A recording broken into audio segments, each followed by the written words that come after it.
ബോളിവുഡിന് ഇപ്പോൾ അത്ര നല്ല കാലമല്ല. എന്നാൽ കൃത്യമായി പറഞ്ഞാൽ ഒരു 27 വർഷങ്ങൾക്ക് മുമ്പ്, 27ആണെന്നാണ് എൻ്റെ ഓർമ്മ, 1997 ജൂലൈ 4 ഒരു സിനിമ ഇറങ്ങി. ഇന്ത്യ ഒട്ടാകെ ഞെട്ടിച്ചുകൊണ്ട് ഒരു പാൻ ഇന്ത്യൻ ഹിറ്റിലേക്ക് തന്നെയായിരുന്നു ആ സിനിമയുടെ യാത്ര.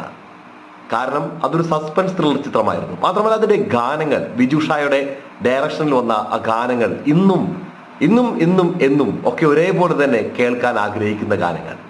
നമുക്കറിയാവുന്ന പോലെ തന്നെ 8 ഗാനങ്ങളാണ് സിനിമയിലുള്ളത്. ചിത്രത്തിന്റെ പേരാണ് ഗുപ്ത്. ഈ പേര് കേൾക്കുമ്പോൾ തന്നെ നിങ്ങൾക്ക് അറിയാം എത്ര മനോഹരമായിരുന്നു അതിലെ ഗാനങ്ങൾ. 8 ഗാനങ്ങളും ഒന്നിനൊന്ന് വ്യത്യസ്തവും, അതെല്ലാം ഒരിക്കൽ കൂടി നമുക്ക് ആസ്വദിക്കണമെന്ന് തോന്നുന്നവേ. ഞാനിപ്പോൾ റിലീസുകളുടെ കാലഘട്ടമായതുകൊണ്ട് ഒന്ന് ചിന്തിച്ചു പോവുകയാണ്. ഈ റിലീസ് കാലഘട്ടത്തിൽ ഒരു ബോളിവുഡ് സിനിമ ഇനിയും കാണണമെന്ന് ആഗ്രഹിക്കുന്നുണ്ടെങ്കിൽ ശബ്ദവീചികൾക്ക് വേണ്ടി മാത്രം കാണാൻ ആഗ്രഹിക്കുന്ന സിനിമയാണ് ഗുപ്ത്. ബോബി ഡിയോളും അതുപോലെ തന്നെ മനീഷ കൊയ്രാളയും കാജൽ